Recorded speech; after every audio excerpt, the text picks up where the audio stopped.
Hello, everyone. I'm Zach. I'm going to moderate the session. I'm a film reporter at Deadline, and we're talking about UK festivals.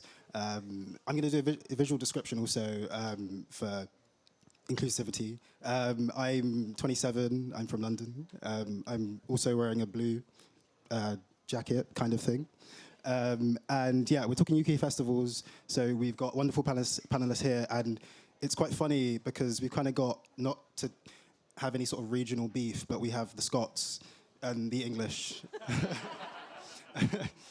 So if you can welcome, we've got Kristy Matheson, director of BFI Festivals. We've got Chris Fell, director of the Leeds Film Festival. We've got Paul Ridd, who's the CEO and festival director of the Edinburgh International Film Festival. And we've got Allison Gardner, who's the CEO of Glasgow Film and the director of the Glasgow Film Festival. We haven't got that long, so I'm going to try and get straight to it. And I would say, I think my first question is, like, I guess as people who work within film festivals, you kind of all share like a love of like strong authored cinema, but that sort of comes through your festivals in different ways, and it's mostly shaped by your audiences. So I wondered, starting with you, Kristy, at BFI with Flair and the London Film Festival, you guys have the largest audience. So I wondered, who's coming to BFI festivals, and how does that sort of shape the way that you program? Yeah, our curatorial North Star, if you will, is really the audience. Both BFI, LFF and Flair are audience-facing festivals. And for us, that means we're really looking to create programs that reflect the city in which we're in. And obviously, by virtue of where we're based, that means that our perspective is obviously championing cinema from the region, from the UK, but also it has a very international and global outlook. Our audience is very adventurous. They watch a lot of cinema all through the year. We benefit enormously from the fantastic cinemas in London that are screening all year. And so we have a very wide palette of taste to draw from, but our audience is quite a wide range of ages, but I would say at the moment we're sitting at around 49% of our audience is 35 and under. So we are catering to quite a young audience across both festivals. And do you have like a sort of like editorial line that you sort of work from? Yeah, I mean, for us, I think, like I said, the reflection of the city is very important. And so we want people to see themselves. We want people to be able to see the world. We are very much catering for cineasts and cinephiles. With LFF especially, we are also catering to industry audiences.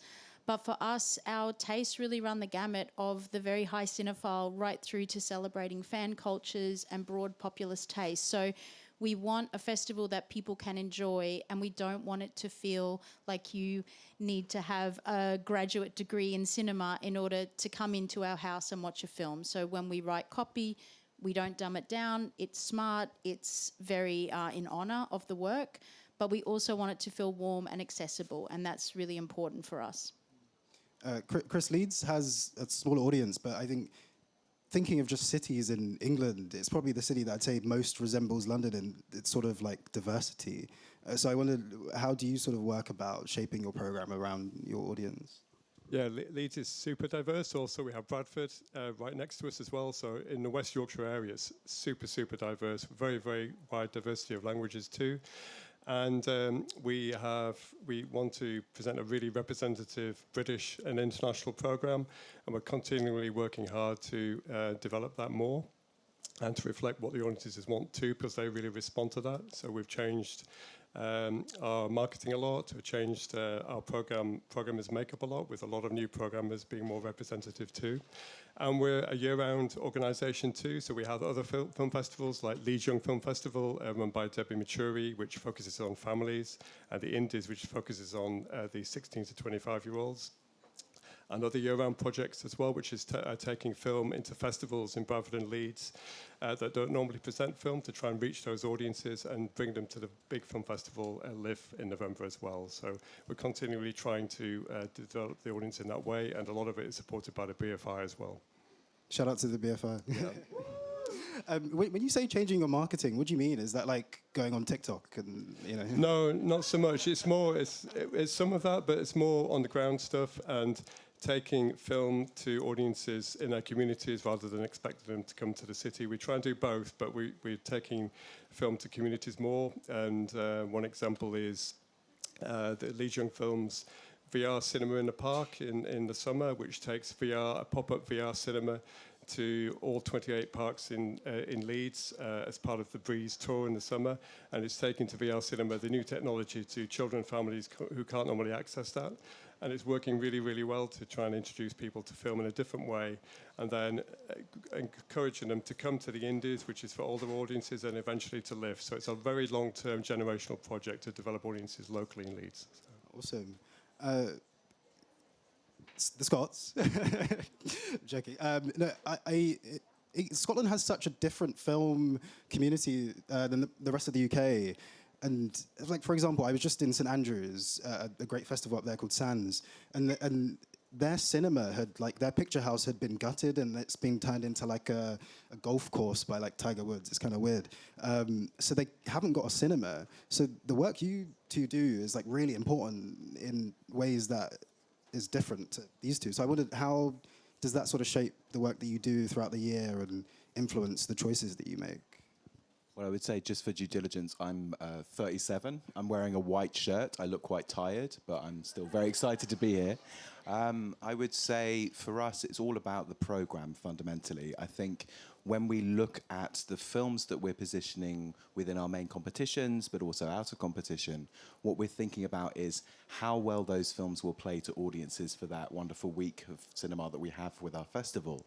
But we're also thinking our measure of success is about what the long-term life of those films is. So to sort of touch on your point about, you know, access to cinema and access to good films, we're monitoring constantly the future life of our films and thinking, okay, what is going to travel beyond this week of films and what's going to play in cinemas beyond the dates of our festival. So I'm very pleased to say last year's programme, 60% of the films we had in our selection have either been acquired or already distributed. So I think there's a lot of work that we need to do to grow that, but that's our fundamental principle, the idea of creating a space where we can launch work that will have life in cinemas and beyond. So we're trying to really address that and provide, because without the films and without the content, I hate the word, what is the purpose? The fundamental purpose is to get this beyond our festival and out to audiences beyond that. I will also do due diligence. I'm the only Scot in the room on this panel. I'm an honorary Scot. He's an honorary one. I am a late middle-aged woman I'm wearing a pink shirt and short grey hair and glasses, and I'm also looking a little bit tired because I've just come out of a film. We're all tired. We're all tired. It's only day 2, 3. I don't think that Edinburgh and Glasgow are that important to the communities of Scotland. I think that the work that Film Hub Scotland does, that's supported by the BFI, is probably more important in terms of that geographical spread and that access to cinema. And we provide perhaps like, the Boots advert, ta-da, that ta-da moment, that's what we provide, I think, in our festivals, where we're showcasing, certainly for us, the work that we do all year round at the Glasgow Film Theatre, and that has translated to 40% of our audience are under 30, which I think is a really impressive figure, and that's been these are long-term audience initiatives. And listening to Chris say that about these things take time. This is like 15 years in the making. It doesn't happen overnight. These are things that take a long time, and you've got to give people a sort of journey into cinema. And we did it by having pop-up events like the best one ever, which was The Thing on an indoor ski slope where people had to sit on -5 degrees on deck chairs. Projection team have not forgiven me for making them drag a DCP projector up a ski slope. So those ways in to the festival, because not everybody can come in for a 5-hour Lav Diaz film first. You need to give them a little bit of a wee helping hand. And we have those 5-hour Lav Diaz films. They're great, but you need to give people that wee journey in? Yeah, I think with LFF Free, it's, you know, that for us is a really important program because it allows us to have events, talks, drop-in spaces, a really wide range of events from sort of exhibitions through to video games. And it also allows us to invite people in who aren't already, you know, perhaps ready for the, you know, the 5-hour film. And what it does too is just gives people that soft entry into what is a festival, and perhaps they will just come and use the free video games lounge and that's all they'll do. That's okay. You know, they don't have to buy into the whole thing, but there will be audiences who slowly over time have a good experience, and then it just is about sparking that curiosity. And I think, you know, the bedrock of not just ours, but I'm sure everybody's program is about giving that curiosity to audiences and trying to generate that. And I think if you do, and then you make the experience warm and fun, you have a better chance of getting that habitual cinema going back into people's lives. I think there's also like a really significant point to make, which is that what I think probably we're all trying to do is break down a perception of film festivals or film festival culture as something that's sort of hermetically sealed and not available to everyone. So I think having that as a guiding principle to get a whole range of cinema, both, you know, mainstream film or very, very art house film, to audiences and welcoming them to those films, I think is a very important part of engendering a wider film culture beyond just festivals. Yeah, I was just going to mention one other thing we've done is extended the festival to 18 days. So we used to be around 13, 14, and we're very much an audience-facing festival like LFF's festivals as well. But in consultation with the audience, they found that 10 or 12 days was just not enough time for them to see what they wanted to see. Some can take a week or 2 weeks off, but most can't. They're mostly not industry, who can maybe take a few days up in Leeds and as part of their work, but the audience said they need 3 weekends really to see as much as they can, because weekends are the best for them to see it. And also, during a film festival, word of mouth does take a bit of time. Word of mouth is really good year-round for audience, for film releases, but film festivals need that as well. It takes a bit of time within the festival format for word of mouth to get around about films. And, you know, we're tired, very tired by the end, but by the end of the festival, the audience are still on fire, wanting to see as much as possible. Wonderful. Have we got like filmmakers in the crowd? I'm assuming there's many in here. Yeah, so I'll say things that you guys really care about. What is the best time, if I'm a filmmaker, what is the best time for you to see my film? What gives me the best shot? And what's the worst time? 2 days before the festival starts, obviously the worst time. I think I don't think there is a best time. I think probably the same as Paul and the others. We track a lot of films all year round, and some go to other festivals, some go to Leeds, for example, and then some that we've been watching, and that's fine. It's really that's fine. The film gets out there, so I don't think there is a best time. I think. I've seen things here at Cannes in previous years and just tracked it. I was like, I love it. I want it. Go back to the office and annoy everybody by saying, I saw this brilliant film and it's about this. And they're like, yeah, you were in Cannes, but we weren't. You know, that sort of thing. And there are people here from my team, I think. So they're here this year. It was my last year at Glasgow Film Festival. So I think that there's no best time. It's just really tracking the films that you love, and it has to be, for me, it has to be about the quality of the film and something that you're really passionate about. I would say there's always an early bird deadline for a reason, and yes, the early bird deadline is there to encourage you to send your film in to us early. So I think especially if I'm thinking about short films, we open our short submission for a period of time. We put the early bird deadline there in the hope that people will send in early. And the reason we love to see films then is that, you know, the team have more time. As we get closer, there's a sort of a naughty step late fee, if you will, that all festivals put on.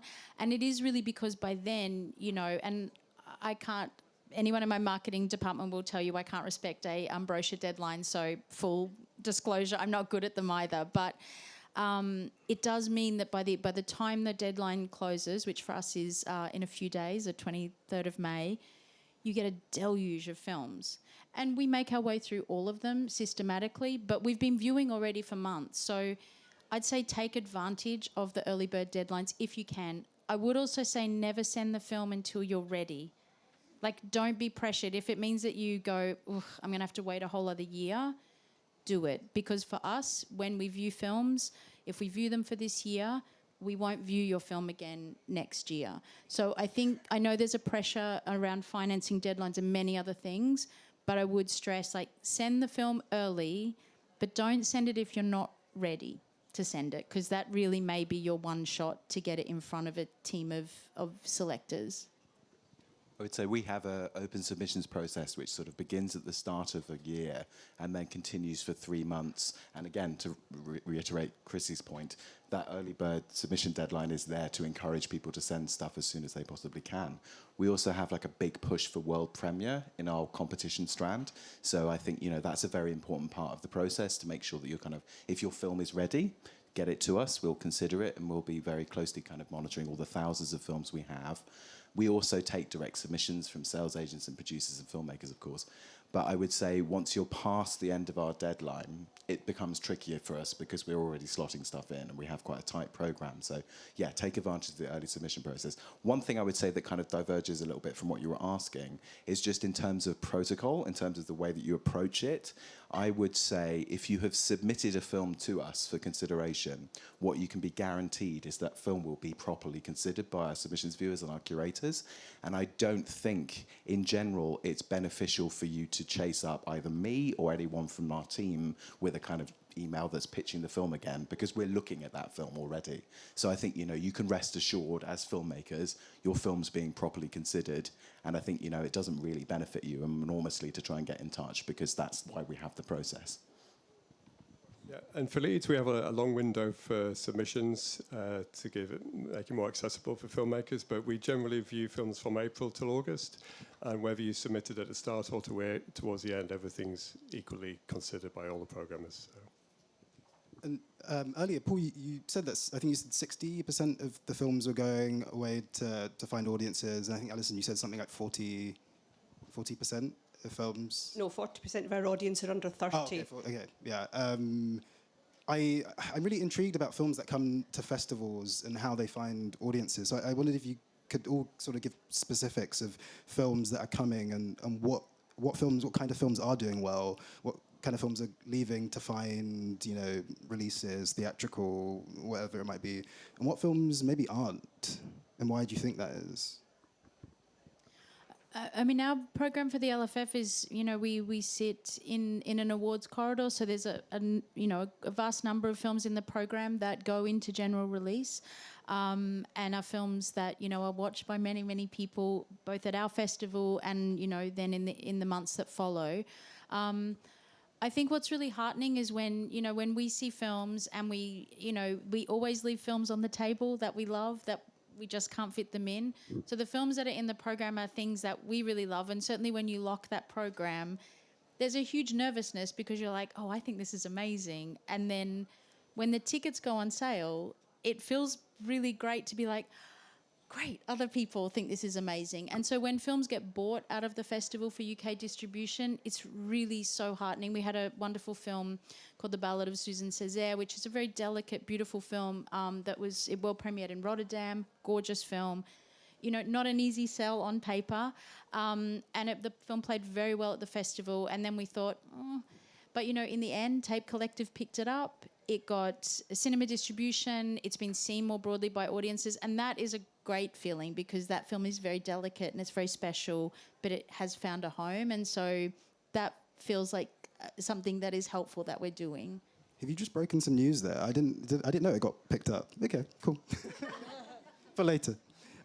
Sorry. I would just say it's an absolutely enormous question. So I'll just touch on one aspect, which is that when we're looking particularly at our kind of world premiere films, where these films are literally being seen by audiences and industry and critics for the first time, what we're very careful to do is kind of set up a situation for our filmmakers, for our artists, where they can get the best out of the experience. So having relationships with trades, guaranteeing first look reviews, making sure that, that coverage is guaranteed by placement in the festival, as well as making sure, of course, the most vital thing, the film gets in front of an audience. That's very important to us. So we're working closely with our filmmakers in the months in the lead up to our festival to make sure they get the best out of that experience. And then in terms of acquisitions out of the festival, stuff might happen on the ground, and it did for a couple of films last year, which was was very, very gratifying.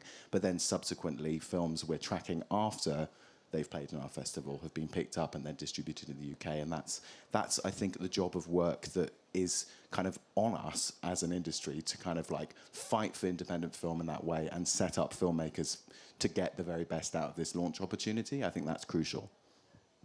I think for Leeds, we do show, of course, some films that are going to be released anyway, like LFF does, and we think the audience reaction at Leeds does give them a bit of a boost in terms of profile for when they actually have their release. But majority of what we show don't have UK distributors. And eventually some do get UK distribution, whether it's through Leeds or for other reasons, like Suleiman's Story we showed at a mini film festival recently, and now it's being picked up by Conic, which is the great team at Glasgow. And I trained them very highly.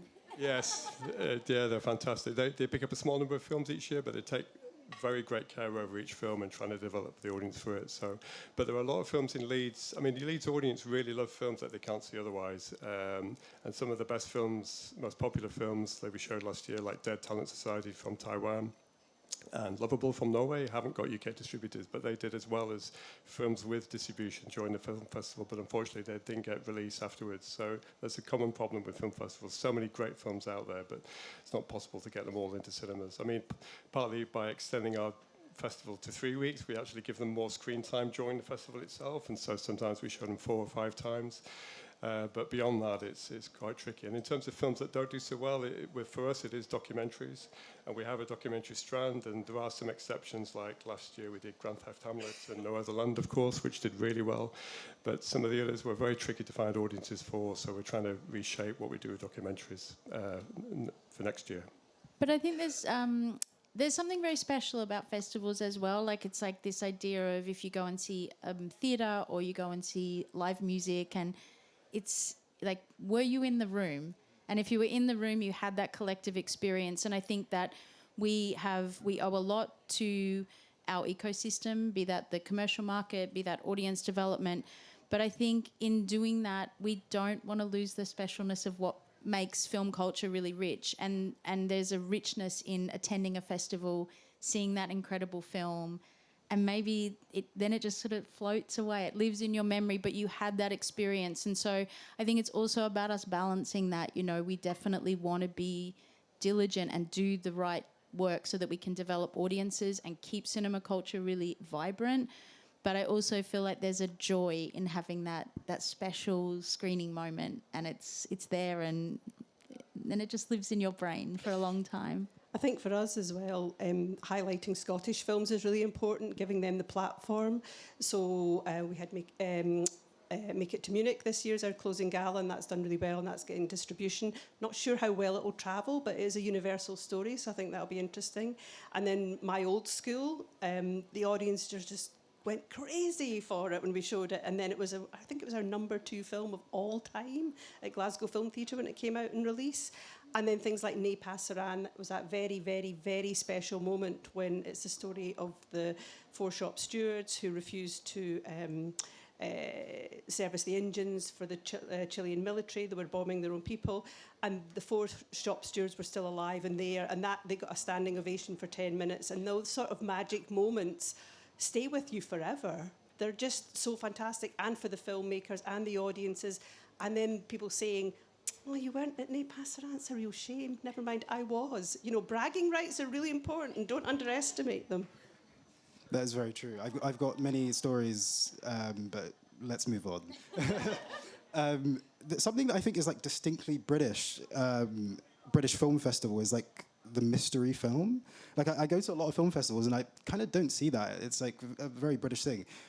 So I wondered, what is like the kind of philosophy behind that for you? And like, why is it successful? Like, why does it work? I hate the surprise film. I say this to my audience. No, I say this to the audience. I hate finding the surprise film for you. You put me under such pressure. For us, it started when we used to do a brochure, and we knew there was films that we could get, but we couldn't get in time for the brochure. And then it sells, one of the first things that sells out in our programme, and people love it. And, you know, people love a Marmite film. Marmite films work really well, you know. you know, and occasionally you'll get on Twitter people saying, you know, it's going to be the new Marvel. And I was like, it's Glasgow Film Festival. Of course it's not going to be the new Marvel film. They wouldn't give that to us. It's like getting Mission Impossible. Like, anyway, people do love the element of surprise. I mean, I do remember we had Love and Friendship, which I loved that film. And it came up, I mean, please edit out the swearing, but came out and it said, you know, written by Whit Stillman, produced by Whit Stillman, directed by Whit Stillman. Someone shouted out, for fuck's sake. And Curzon were in the room and I was like, oh my God. I said, they'll love it once it's on the screen. I mean, it's the first thing to sell out at LFF every year. It sells over 2,200 tickets out the gate. People love it. But it's really fun because by then you've locked the program and you then are sort of, you're wondering, you've got some maybe ideas. But I think that it's just when you walk out onto the stage for the surprise film and there's that many people in a room, they are hardcore film fans. They love cinema of all stripes. And so there's something so beautiful in bringing a filmmaker out and they can feel that energy in the room. But it's people who just, they love going to the movies. So it's a super nice experience to be in the audience, but for the filmmaker especially. We don't do a surprise film. We never really felt it's the right fit for Leeds. Maybe one day we will. I mean, one year we were closing with Birdman, the film, jointly with an event at Brighton Film Festival too. Then it turned out it was the actual surprise film at London, so that was a surprise to us too. We thought we had an exclusive, but we didn't.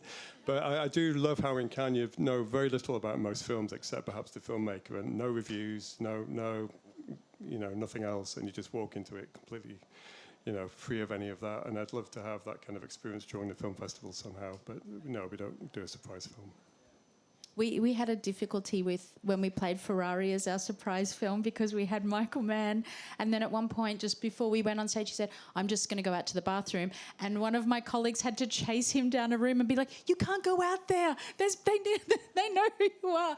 So we had to hide him, which hiding the film is the hardest part really, but yeah, he went a bit rogue and we then had to hide him. So hiding a person. Yeah. We don't actually do a surprise film, at least we haven't done so far. But what I would say, just to touch on the element of surprise, is that when I think about our audience, there is a hardcore that is going to come and see these films and is going to enjoy our programme, all the range and breadth of it and all the different kind of world cinemas we represent. But we're also very keen to target an audience that doesn't really go to film festivals, and we have a very good strategic advantage in that we are right in the middle of the Edinburgh Fringe. So when we were thinking about like our footprint in the city and where we are in terms of the wider fringe, what we're trying to do is get people to adopt the same principle that they might do when they go and discover Richard Gadd, Phoebe Waller-Bridge, as they would when they approach film. So if they're proximate to us, if they're watching theatre or comedy or music or whatever, what we want to engender is that idea of like, oh, I've got a free 90 minutes, 2 hours slot now, I'm going to take a risk on a film. And I feel like, what we're trying to do with our copy and our positioning and our marketing is make people take that risk and then be surprised by what they see. So, yeah. Awesome. Chris, you mentioned documentary and sort of the difficulties with it. And documentary is so interesting because it's almost like the genre that's changed the most in contemporary cinema because of many reasons, streaming mostly, and there's like the celebrity editorial thing going on right now. And I wondered, how much has that sort of affected the way that you guys work, and how do you approach documentary now? Well, we're reviewing it at the moment. We know some independent cinemas around the north as well are looking at how they present documentaries, and we're trying to partner with them on a new approach. So we don't present many, but there's, of course, there's Sheffield Doc Fest, which is in July, which shows a lot of documentaries. So we show around 12 to 15, and some do really well, like I mentioned, but some need a bit more work, and we're trying to work more with local communities on particular projects. But we are looking more at immersive screenings, and we haven't done that fully yet. So our Leeds Young Film team, led by Debbie, have, and that's working really well with younger audiences. So we're looking at maybe introducing that next year for our 40th anniversary from that year onwards. I think the thing about documentaries is I think that nobody is attracted, apart from at Sheffield, to documentary as a genre. I'm talking about general audience. They are driven by the subject of the documentary. So you have to be very carefully unpick that so that you tell people exactly what it is that they're coming in for. And some groups will really enjoy. So we had, the documentary about Damon Hill, and that went down really well. And it was actually a good documentary because I literally have no thought or care for F1 at all, literally. But the documentary itself was really good because it was a human, universal story about love and relationships and fathers, and that's what made it work. So you've got to really unpick the documentaries and target it at audiences. But I think for our festival especially, because it's a broad church in the same way that LFF and Edinburgh is, and obviously Leeds is as well, people won't just come to a documentary strand. They are driven by the subject matter of the documentary. You would have been very disappointed by the surprise of Ferrari, I'd imagine. That would be I would completely agree with you. I think for us, what we were doing, I've been doing this, so I've had my first edition last year and going into this year's edition, this is my second. And what we're trying to do with docs is deliberately not have a doc strand, so to embed docs into our competition strands, our out-of-competition strands, and also in our shorts. So it's not seen as something which is like this separate entity that feels maybe like hard work or feels like a sort of ghetto in that way. I'd say in terms of the docs that we try and program, what we want to do, being a tight program, is represent different forms and different contexts for those films. So having social docs, having kind of formally experimental films, having stuff, like last year closing with Since Yesterday, the Scottish girl band's documentary, but also having films like A New Kind of Wilderness, which is a beautiful kind of familial doc, and then All the Mountains Give in competition, which was a wonderful Iranian film that was released very recently. So running the gamut from social justice documentaries through to kind of history, and then also kind of more personal work or stuff that's formally quite bold. So yeah, just having a broad church. It's been the most interesting thing for me as a programmer coming into the UK market, because cinematic documentaries are very successful in the Australian market. They work very well. You can really market films on being documentaries in Australia. They're very popular. And I guess in the UK, there's that tradition, which people get great documentaries on television with the BBC. So that's been a really interesting learning curve for me as a programmer working in a completely different market. But I love non-fiction cinema, and I think it's really the space where you're seeing some of the boldest voices, you're seeing some of the most formally interesting work. People are really playing with form in such a fantastic way. We don't have a separate strand for documentaries at LFF. Our whole program is thematically led, and the reason it's done like that is it's a very large program, it's very dense, and we want people to be driven by how they may be feeling or what they want to do that, in that experience. So we embed the non-fiction work all through the program, and maybe it's 40% of our program, so it's certainly not the bulk. We have much more fiction, but I have a fantastic team of programmers I work with, and we all have a great love of non-fiction cinema, so it's something that we spend a lot of time. We don't have as much space for it as we'd like, but it's definitely where some of the most brilliantly exciting work is coming out of. Awesome. You mentioned Michael Mann earlier, so I'm going to ask all of you a question that you're probably not going to want to answer, but I'm going to ask it anyways, which is, I wonder if you could tell us, the sort of wildest request you've got from, talent that's coming to your festival. You don't have to say who, but, some of the craziest things people have asked for. I think the one thing that all filmmakers want, and I actually think it's fair, but sometimes it can be a bit tight in a festival, is they want their film to look and sound good on the screen. And I feel like it sounds like such a boring thing, but in a festival sense, when all the screens are on, you're really busy, it's really tough. We do understand that you all are very nervous before your film screens, and you just want to know that the DCP is right and all of that. But that's really where I think over the many years, that's where you kind of get into it. But I get it. People want to make sure their film looks and sounds perfect. But yeah, when you've got a million screens on the go and everyone's running at a third of their battery, it's something like, okay, we will do that at 11 o'clock. We will do that at 7 in the morning. So but they're reasonable requests.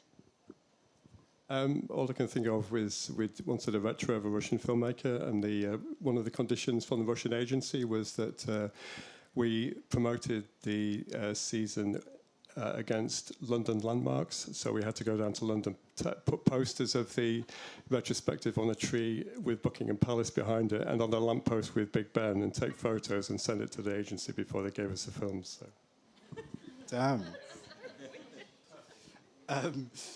I wondered if each of you could also maybe pick a film that you look back on that you've programmed and think, damn, like I killed that one. And maybe if there's one that you still think about, it's like, oh, that got away, I wish I got that.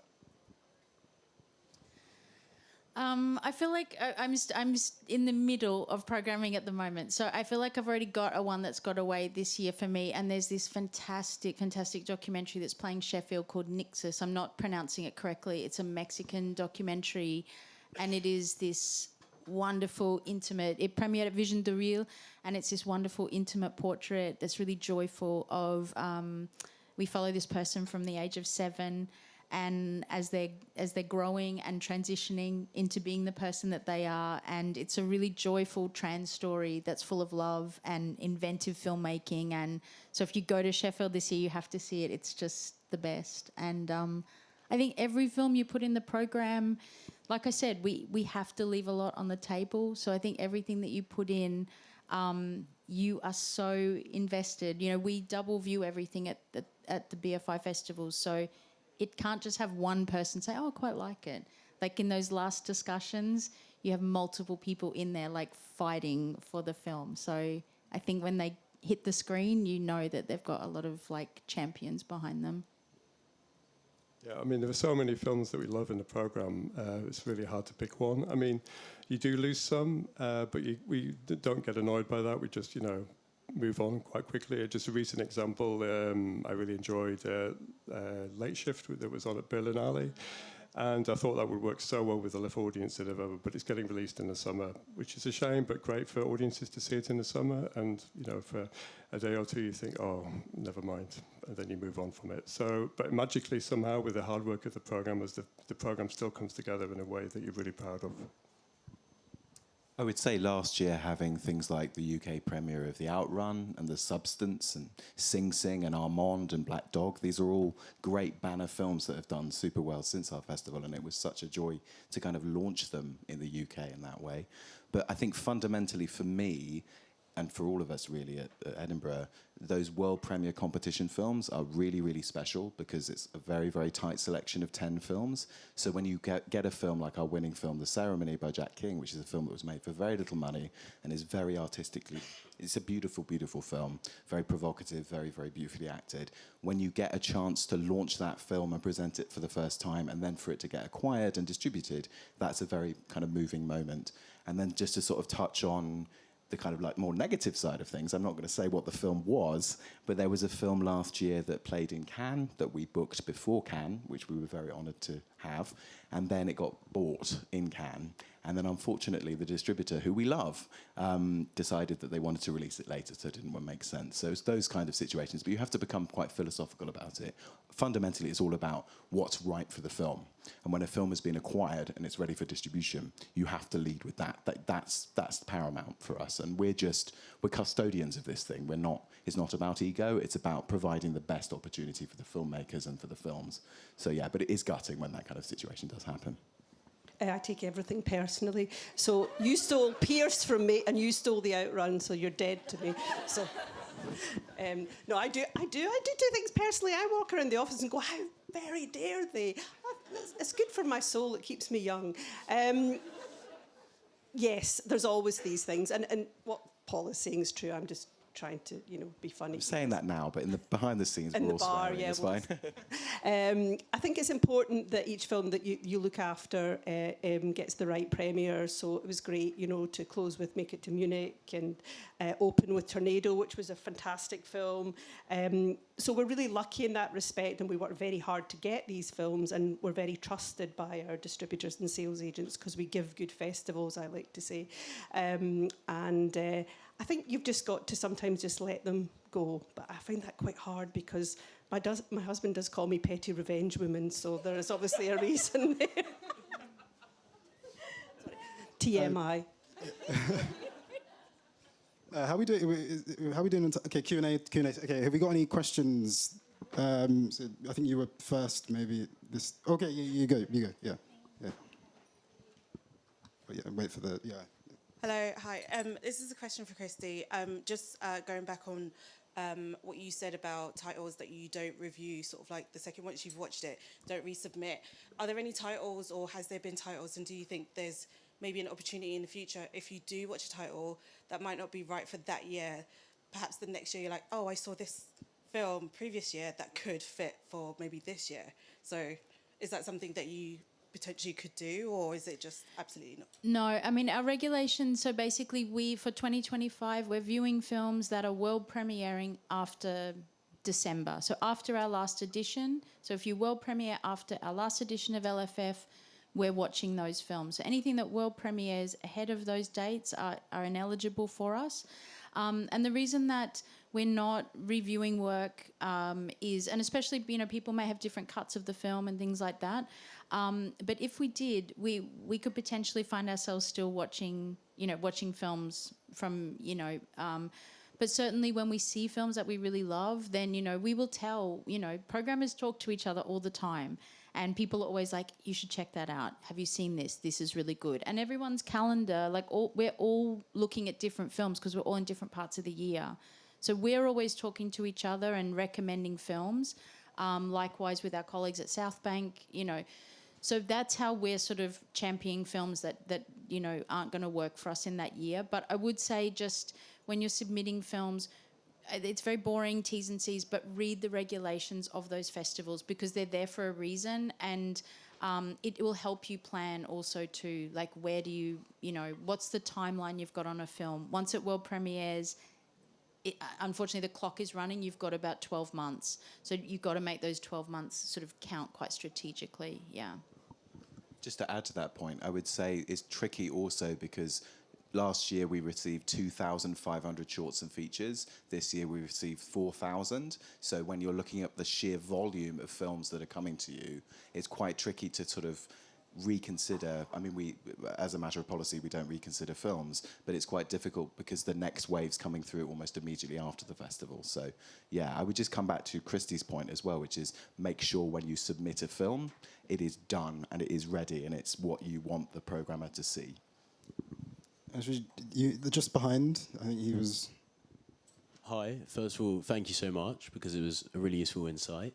I wanted to ask, as I, and I'm sure many other people here, make short films independently, and a lot of it is self-funded, and I've had friends who've got their shorts into film festivals like yours, and I was wondering if you had advice, because a lot of people say, don't base your stuff off what you think the film festivals want, just make. But then some people say that shorter films perform better, don't do one that's longer than 10 minutes because good luck getting it in. And I think, is there anything, what advice would you give to young filmmakers who are trying to figure out, okay, I'm not going to make it for the film festivals, but I want it to get in because it does create this kind of validating sort of thing for you that can potentially further your career? I would say running time is an issue because shorts, some festivals screen shorts in front of features and then the running time really is an issue. But generally shorts are done in compiles, and so you're looking at sort of a program around 90, 98 minutes for a short program. So, again, way more shorts that we love than we can fit in. And when you're doing that final kind of texturing the program and modulating it so it's going to work for the audience, sometimes there's a gap. And I can't tell you how many years over the years there's been that 3-minute film and I've been like, I really love it, and you know what, I can squeeze it in. So it doesn't mean 3 minutes and you get in, but I think when films are hitting around 20, 22 minutes, 27 minutes, you're taking up almost a quarter of that whole screening slot. So I get that they're concepts for features, which is valid. It does make them a little trickier for us to formulate the program, though. Thank you very much. There have been shorts that have been around 20, 30 minutes that have won Best Short Film Oscar and BAFTAs and films awards at Cannes too. So We consider all lengths. We receive about 5,500 submissions, features and shorts across the board, all kinds of durations, and we try and fit the best films in where we can in different formats throughout the festival. We do play shorts with some features, particularly with our Midnight Madness program and certain out-of-competition films. And as Kristy says, duration there is quite a big thing. What I would say is that I think when you're actually making the film, questions of genre and runtime and all those things and what's going to work at a festival should come second, ultimately, to what the artistic vision is. If you have the confidence and you need to make a film that's 22 minutes long and you think it's good enough, do it. But at the same time, obviously, you need to sort of consider about what's going to happen to that film in the long term. Where is it going to sit beyond festivals? But I do think there's a risk of overthinking, because ultimately what we're trying to do is be the platform for the very best work. And if you've made the very best work, we're going to program it. I don't do shorts. Sorry, only proper length films. Sorry. Sorry, I'm trying to be facetious, sorry. But I love shorts, I just don't show them at the festival, because we have a Glasgow Short Film Festival who does the job even better, so there's no point in us doing it. We got time for one more? Yeah. Should we go at the back? Yeah. So I have been to IFF, EIFF, and also Glasgow. I do want to raise a question, and I'm really keen to go to Leeds. I want to raise a question to you, is that how you kind of like determine the development plan, because recently there's like a change in your festivals in terms of the team, people, programming. So I want to learn how you make a decision on multi-year development plans in general. Thank you. Do you mean for programmers? Well, in terms of programming, we've changed the programming team a lot. So most of the resubmissions we receive are short films, I think around 4,500 altogether across multiple types. And we have 8 short film competitions. And we recently hired 19 short film programmers, but they're on 2-year contracts. And 7 of those roles were entry level. You have to love film and want to be in the film industry, but you don't have had to have had previous film festival experience because there's so few opportunities. So, and they get mentored, and then after the 2-year contract, they can apply for the intermediate roles, and after 2 years more, they can apply for the leading roles. So there's like entry level opportunities, but also progression. And that's helping to transform the program that we present and reach more filmmakers too in Britain and around the world. So that's one big development we've made. So. It's an absolutely enormous question again, but I think in many ways I'm quite unique on this panel in that when I came into the role as the CEO and director of Edinburgh, we were essentially creating a completely new entity, so inheriting all of that amazing history of curation and an audience reaching from the last 70 years of the festival, whilst also basically from the ground up building something completely new with a new infrastructure, new board, new footprint, new integration into the fringe, which I touched on earlier. And I would say, yeah, multi-year planning has been a big part of that. So we see last year as our year 0, this is our year 1, and what we're thinking about all the time is what it looks like in the next 3 to 4 years and building towards that across every facet of the festival. So program, team, structure, everything. So yeah, I mean, in many ways, I'm very fortunate because we've been able to kind of create something new. But yeah, forward planning is all everything. We sort of finish the festival, and then as soon as the festival finishes, we go into, and I'm sure everyone does the same thing, we go into reporting, we go into analysis, we think about, you know, the immediate things that worked, immediate things that we'd like to enhance. The LFF, when I joined, was in the middle of it, had a 5-year plan, and so with my colleague Olivia Howe, who manages the festival on a business and production level, we've gone in and, you know, have started to look at what the next, you know, not necessarily the next 5 years, but really what are the areas that we're going to build on, what are some of the innovations that we're going to make. So it's a very sort of iterative process that happens year on year, but really when the festival ends, you have this kind of crunch month where you're like, all right, let's do a bit of a wrap up, let's see immediate things we're going to change, and what are things that might happen, you know, 2-3 years down the line. So it's sort of the train doesn't stop. So you're kind of fixing a train, building other elements on it while it's moving. So it's a fun but challenging process sometimes. We have business plans in place for the next 3 years, because the same as Paul, we had Creative Scotland and Screen Scotland did their multi-year funding, so we have those plans in place. But watch this space, because I'm retiring in October, so there's a CEO job going, and then there'll be some festival jobs going. So, Allison, you were at Glasgow for 40 years? 32. 32. I was a child bride, thank you. 32, I feel like it's like a round of applause, maybe. Like you can like.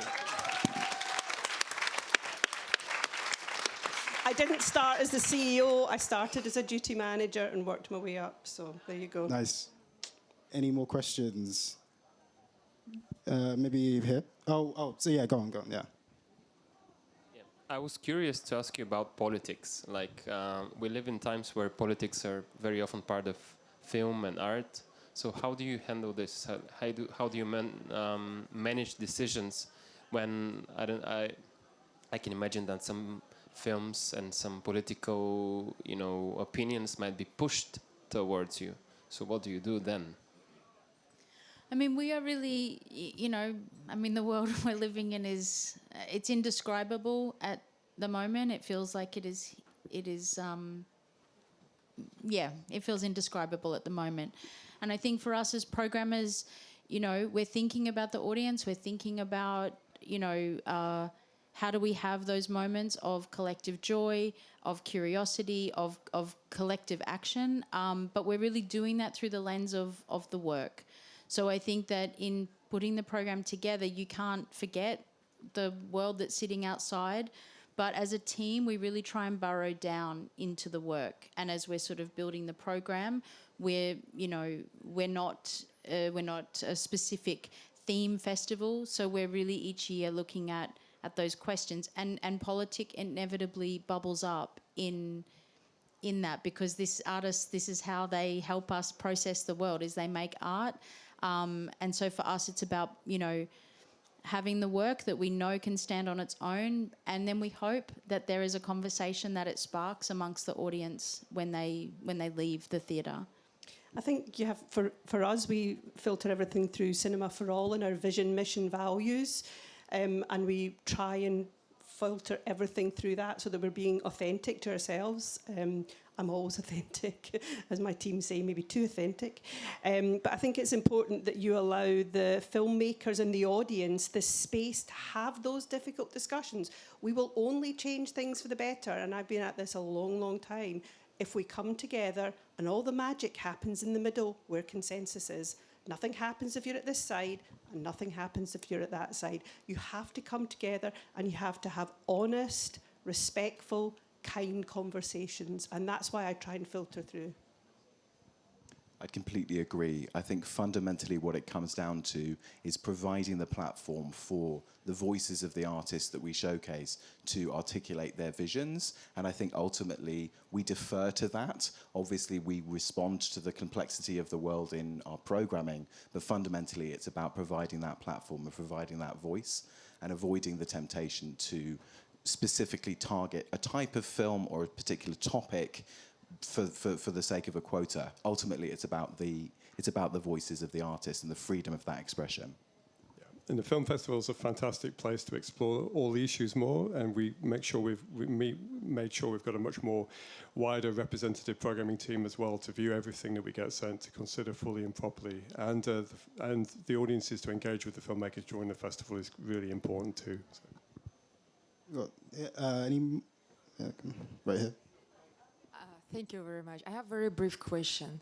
What percentage of the films you select is actually world premieres? Is that 10%, 30%? I'm very curious.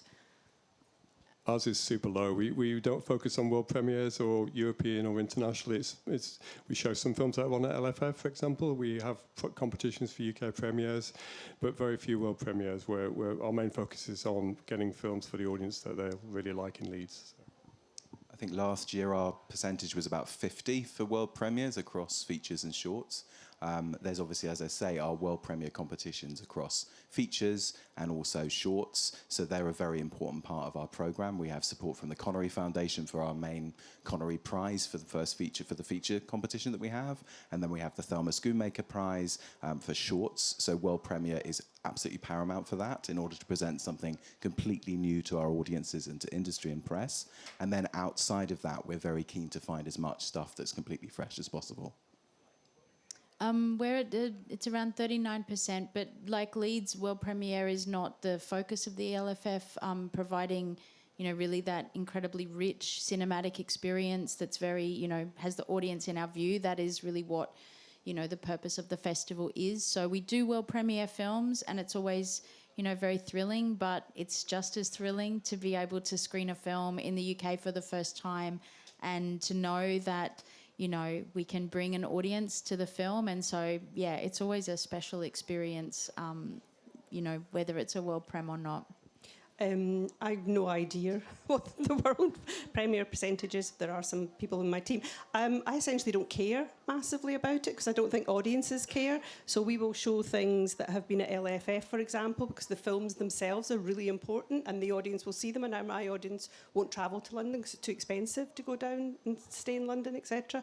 So I think that I sort of care. I won't take anything that's been at Edinburgh, but I will occasionally take something from Leeds if I really love it. So I just make up the rules as I go along, but don't tell my team that, who have terms and conditions on stuff. So We've got time for one more question. You had right here.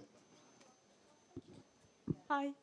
I think I had a question about comedy. I try and write funny films, and I'm always sad to see that there's not much, I guess less maybe like comedy in like festivals or in general. I feel like it's less recognized, and I was wondering if, I don't know, you treat it differently, or if maybe you just don't like comedy, or I don't know. No, I don't know. Or like if when you judge it, you find that more people disagree, and that's why maybe it gets less, or it's harder to maybe showcase. I don't know. I don't think many people. I don't think we get as many funny films submitted. When we find a funny film at Glasgow, we're like, "Oh my God, it's so funny! Get it in!" And also, we run a funny features fund that was funded by the BFI, their Challenges Fund, to get people to write funny films, because I think that's what we need in the world right now. But there's not as many funny films submitted to festivals as I had hoped. I think because we're in the middle of the fringe, it sort of goes without saying maybe that we're on the lookout for something that connects into that world. And comedy is such a big part of fringe. Like last year, we had a film by Nina Conti called Sunlight, which played in our competition, which is a hilarious dark comedy. And this year we're opening with Eva Victor's film Sorry Baby, which is a very, very dark comedy, but is beautifully constructed. So I think, trying to find a connection between those fringe audiences that are engaging with that particular type of art and then get them excited about coming to see films with us is important. But also, it's all fundamentally down to the film, whatever the genre is. If it's very good and we want to play it, we're going to play it. Yeah, we get surprisingly few comedies submitted, and we'd love more. I mean, dark comedy goes down really well in Leeds, but we're open to light comedy as well, of course. We did a UK premiere of a French comedy called How to Make a Killing, which was really dark, that worked really well with the audience last year. Some international comedy doesn't travel that well, but sometimes does, so we're really open to more, so please make more comedy. Yeah, we have a strand at LFF called Laugh, which is 4 films that run the full gamut of the comedic senses. But I do agree there is, comedy is incredibly culturally specific. So I do think that sometimes that is why you see comedies do well on domestic release, irrespective of where that country is, and they don't fare as well in, say, international festivals like this, because comedy is very culturally specific. I think in the UK, Nordic comedies, that dark sense of humour, as you say, that does seem to translate really well. And then there are other countries where, their dramas really land with UK audiences, but their comedic sensibility it's just very different. And so, but yeah, we have a whole strand for funny films, and really in the dark days of programming, you are looking for a comedy. So if you're making comedies, you are making us very happy. Cool. I think that's it. So thanks for joining us.